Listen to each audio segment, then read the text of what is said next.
Iman kepada kitab-kitab Allah. Yang dimaksud dengan kitab Allah adalah kitab yang Allah Subhanahu wa ta'ala turunkan kepada Rasulnya sebagai rahmat untuk para makhluknya dan petunjuk bagi mereka supaya mereka mencapai kebahagiaan dunia dan akhirat. Kita meyakini bahwa kitab-kitab tersebut adalah benar dari Allah Subhanahu wa ta'ala. Kita beriman pada semua kitab Allah, baik yang tidak Allah sebutkan namanya ataupun kitab-kitab yang kita ketahui namanya berdasarkan dalil, seperti Zabur yang diturunkan kepada Nabi Daud, Taurat yang diturunkan kepada Nabi Musa, Injil kepada Nabi Isa, dan Al-Quran kepada Nabi Muhammad sallallahu alaihi wasallam, serta Suhuf Ibrahim yang diturunkan kepada Nabi Ibrahim alaihi salam. Kita beriman kepada semua kitab terdahulu secara global. Adapun terhadap Al-Quran, maka kita mengimaninya secara rinci. Karena Al-Quran adalah kitab suci terakhir yang Allah Subhanahu wa ta'ala turunkan sekaligus sebagai penutup kitab-kitab suci lainnya. Semua kitab suci sebelumnya mansukh atau terhapus dengan Al-Quranul Karim. Allah Subhanahu wa ta'ala berfirman, "Wa anzalna ilaikal kitaba bil haqq musaddiqan lima baina yadayhi minal kitabi wa muhaiminan alaih." Dan kami telah turunkan kepadamu Al-Quran dengan membawa kebenaran, membenarkan apa yang sebelumnya, yaitu kitab-kitab yang diturunkan sebelumnya dan sebagai muhaimin terhadap kitab-kitab yang lain itu.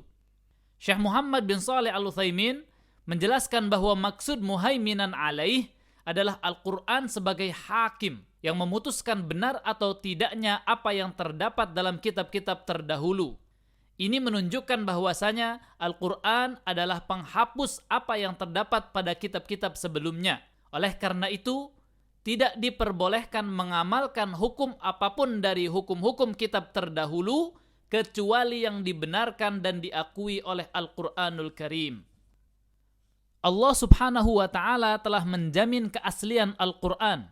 Dalam surat Al-Hijr ayat 9, Allah Subhanahu wa ta'ala berfirman, "Inna nahnu nazzalna dzikra wa inna lahu lahafidhun." Sesungguhnya kamilah yang menurunkan Al-Quran dan sesungguhnya kami benar-benar memeliharanya.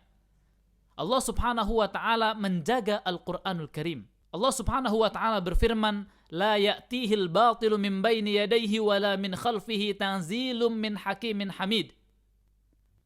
Yang tidak datang kepadanya, yaitu Al-Quran, kebatilan baik dari depan maupun dari belakangnya, yang diturunkan dari Rabb yang maha bijaksana lagi maha terpuji.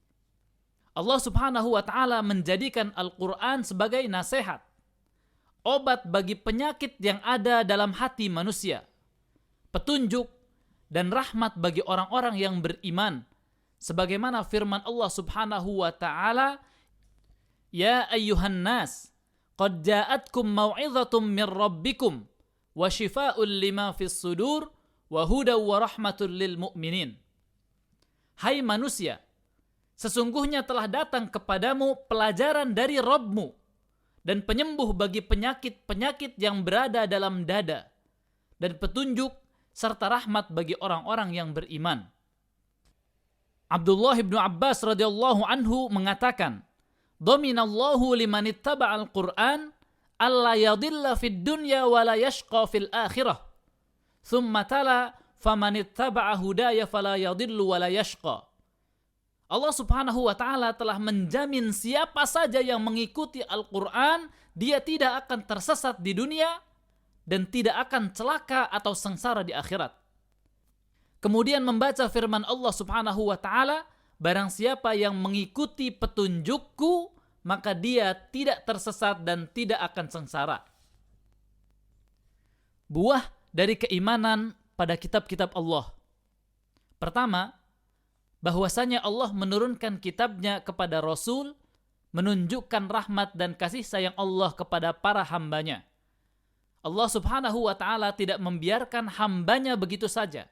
Namun Allah Subhanahu wa ta'ala memberikan petunjuk kepada para hambanya agar hidup bahagia di dunia dan di akhirat. Yang kedua, mengetahui hikmah Allah Subhanahu wa ta'ala mengenai syariat-syariatnya, di mana Allah Subhanahu wa ta'ala telah menurunkan syariat untuk setiap kaum sesuai dengan kondisi mereka. Sebagaimana firman Allah Subhanahu wa taala, "Likullin ja'alna minkum syir'atan wa minhaja." Untuk tiap-tiap umat di antara kamu, kami berikan aturan dan jalan yang terang. Ketiga, kitab yang telah Allah Subhanahu wa taala turunkan kepada para rasul merupakan nikmat Allah yang perlu disyukuri. Karena jika Allah Subhanahu wa taala tidak turunkan kitabnya kepada rasul, maka seorang hamba tidak akan tahu bagaimana cara beribadah yang benar dan diridhoi oleh Allah Subhanahu wa taala.